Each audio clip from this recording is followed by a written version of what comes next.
Hey guys, so it's what, June 5th, 6th, 7th, I don't even know what day today is, but you can hear the traffic behind my house. But I just want to do a quick follow-up on some of that gopher proof. I don't know why I call it gopher. I call it gopher resistant because, to be honest, what if the gophers chew through the thing, the raised garden bed? But I do want to show you before I get there that I had made some baskets under these citrus that I got in the ground. So I wanted to show you guys.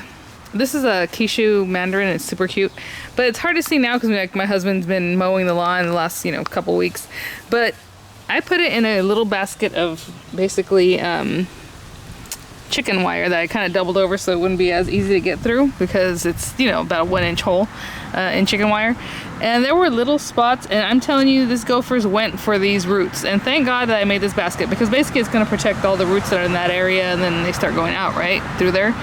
And this gopher had like so many little holes all over the place here. So they will eat your whole tree root system. So it's so funny because she's sturdy. She looks great. Her little fruit, and hopefully you can kind of see maybe some of the little manners. They're nice and chubby and they're doing great. And she's not like coming out of the ground, right? Because if they got to all her root system, they would have eaten it. And so now I had some other ones come up recently here. And I actually opened that hole to throw poison in there. But yeah, it's just, that's what they do. So I wanted to show you that. That was a few weeks ago, and then this started again. And then now, this last week, oh, lo and behold, look at all these holes that are right next to what roots, right? My lemon. It's a Eureka lemon. And what made me even more mad is that it only had one bud on it, and the bud was on the floor, and I'm like, oh, so all these pocket, little holes, and then the bud that had fallen off, which is fine, because sometimes lemon, it's a young tree, so I don't mind that. I want her to start growing, get the roots going, has a lot of new growth, all this, all those little purple areas you see are all new growth, so she's doing okay, and you need to weed it. But look at all this. It came to eat the roots, so it's crazy. They will eat anything tender and yummy and all that. So I did open up a little hole because I couldn't find the hole. Like a lot of times I'll make these dirt clods or mounds, and I just stuck my finger in there and I made a hole, so I put the poison in there and it covered it back up. So this morning I wanted to see if they got the poison, and the poison's gone and the hole was covered up again. So I'm like, perfect, that probably means they ate the poison, so I'm okay with that. But just want to show you that those little baskets do help out. I mean, this poor thing would have been eaten up like alive. Oh, another follow-up? I guess I'll just make this a follow-up video on different things. This is all the seeds that we had planted from the burpee selection, I believe. Yeah, so the beets are huge. The cucumbers are barely coming up. This is a Simpson seeded lettuce. I only planted basically one, so then I knew that lettuce grows real well. I'll show you in my other raised garden. So I threw in some more seeds, and this is already the third bout of radishes, because the radishes come up, we eat them. They're so easy to grow, so it's awesome. But so those are doing great. So these are the same little radishes. I think they're like Sugar Bell, something like that. The Detroit dark red beets. I can show you maybe, it's kind of hard to see. The little beetroot down there, it's coming up. There's a few, maybe this one. Ooh, this one's probably ready to pull out because it says when they're 2-inch in diameter, you want to get them out. And I can see the top of that, it's pretty good diameter. And this is the one from the Dollar Tree selections that I had, they were a quarter for the seeds. So the cucumbers are coming along just about as big as the ones from Burpee, a little smaller. This is one of the beets. I took it out because I hear you can transplant them, and I'm like, let me try at least one. So I pulled one out of here and I planted it over here, and he's not as good. As you can see, look how these guys are doing. But he's coming along, so just trying to see about that. So it did set it back a little bit, right? He kind of got stunted, but he's growing. That is the spinach that came from the Dollar Tree selection, and it's getting eaten by something, and it's not growing very vigorously. These are some seeds my husband threw in there, some radishes just recently, so they're going. And then this is the only pea that actually took off from that Dollar Tree selection. I think I only put 2 in the dirt anyway, so 1 took off and it looks great. So she's doing okay. Let me think. Oh, okay, so this is the gopher-proof, gopher-resistant garden bed that I planted. And so far so good. I mean, they haven't gotten in there. As you can see, they're trying, not for luck, so they're trying. I don't see any like gopher holes around here. And I'm assuming, this grass looks horrible. My husband has some seed that he's gonna throw out there. So I am assuming that the roots haven't gone through the metal yet into the dirt, into the actual garden bed yet, is what I'm thinking. So maybe it might, maybe they'll try to get in there, but so far so good. I haven't seen any problems, and look how green and awesome everything is. Just real quick, some of these tomatoes are really fun. This is the Amish paste, and look how big they are, and it's a whole cluster there. There's another cluster behind it back here. I don't know if you can see them. There's a little baby cluster coming in right there. And then it grew so big I didn't realize. I kept telling my husband, I need to stake that, I need to stake that, I need to stake that, this one that was coming out of here. And it kind of bent over, so I'm hoping it didn't get crushed. So I put another stake up here, this red stake, and hopefully I can save it because it did kind of bend, and sometimes when they get a kink in them, like, it's done. This is the Cherokee Purple, I think it's called. And this one was a stubborn little guy, and my husband who has some ancestry, Cherokee ancestry, is like, oh, that's how we are, and it'll be fine. She's gonna be the best one. I'm like, yeah, right. So anyway, it's coming up. So she was so tiny, and it was just like not moving when the other guys are taking off the Amish paste and the San Marzano. But now this thing is like huge. I keep trimming it back every day. I'm cutting some off. But the tomatoes are super cute. They're gonna be adorable. Here's a few. You can see some in the background there. And really the first one she put out was way down here. Oh, you can see it back there. Actually, it's even lower than that one. It's that one who's coming this size. Look at this. I didn't even see that one. So my husband and I were kind of looking around back here, and there's at least 15 tomatoes on this little Cherokee. So she is very prolific. So maybe he's gonna be right. I don't know. Look at even more back there. Super cute tomato, and they're gonna be kind of like purple red. These are San Marzano, and this San Marzano had this little bunch since kind of the beginning. It started out with these guys, and they're there hanging in there. There's another set there, and I think there's another set over here on the edge somewhere I thought I saw. But anyway, it's coming along. Cute tomatoes. They look like aroma, but they're not. All these other chiles. So those are doing great. I mean, I have lots of other things. Little grapefruit. I keep saying that. Eggplants that are finally coming up. They're so adorable. I don't know if you can see them right there and there. But lots of flowers coming in. So I just come out here, guys, every once in a while, kind of flick my little tomatoes. You kind of come out and give them a little shake so that they get pollinated. They can be self-pollinated.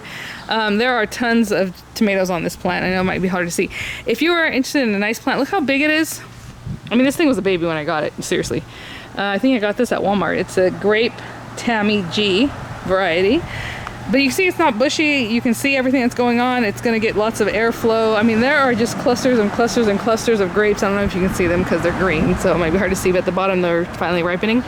Where these guys are just like a huge ordeal. You got to mess with them, you know? You got to really look at them and make sure everything's okay. Lots of squash, more eggplants. Nasturtium seeds that I planted that are just ridiculously taking off, which are so cute because I don't really know. Well, they just fill in and they're gonna make flowers. You can eat the leaves and the flowers, so I thought that was kind of fun. That's why those are even here in my house. Blueberries are insane. They're just taking off. I have different varieties. Misty, Jubilee, I think, and these other two I got from Home Depot, and they didn't say what kind of variety they are, so you know, I'm assuming it's just like a regular high bush variety. I don't know. Citrus is doing okay. Some, like this Meyer lemon's taken off. He's doing great, but some of them put out a lot of blossoms, and then a lot of them fell off. Like this one's doing okay, I think. Even though they're not as green as I would like, they're not falling off. So maybe that's just the color of the variety. I don't know. I think that it's a dwarf honey mandarin. I think they're supposed to be green though, just like on the other little guy, because they're not getting that much bigger, but they're sturdy and they're on there. Pink lemonade keeps making tons of them and they keep falling off, which is a bummer. So I don't know. It's a Meyer lemon just like the other one. It's just the Meyer variety.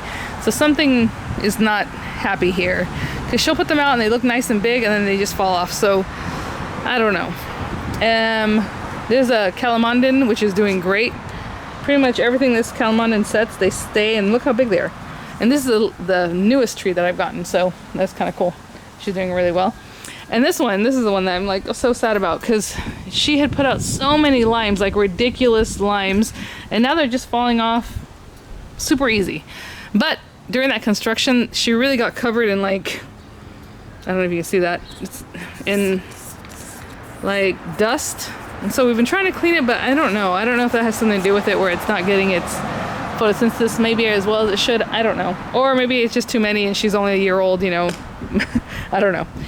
So these are the other garden beds we put in for my Mother's Day gift. and they're doing great. I mean, we got all these plants in when they were super tiny. Some of them we bought, obviously. Well, no, yeah, none of these are seed.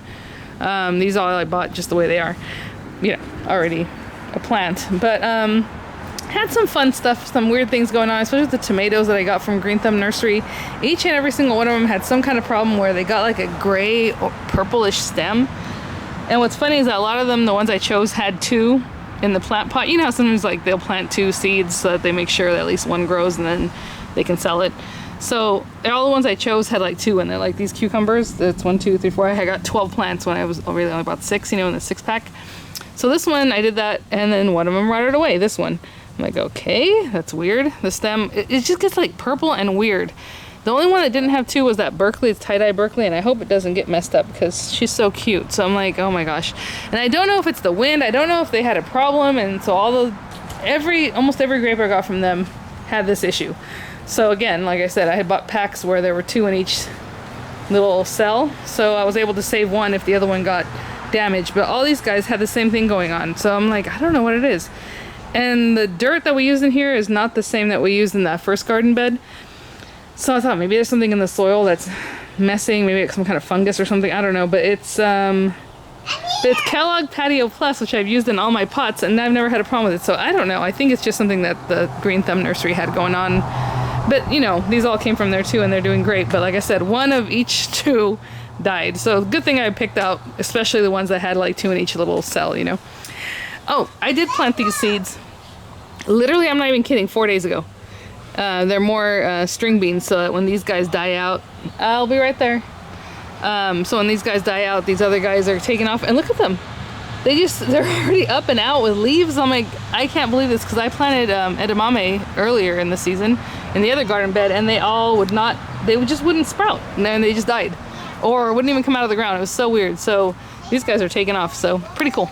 Again, this is just something that we added here, some 2 sticks with some chicken wire so that the peas can grow up them. But now I told my husband we need to add another layer, which I was always going to do, but now especially because this guy is already at the top. I don't know if you can see him, but he's right at the top there, so he wants to keep crawling up there.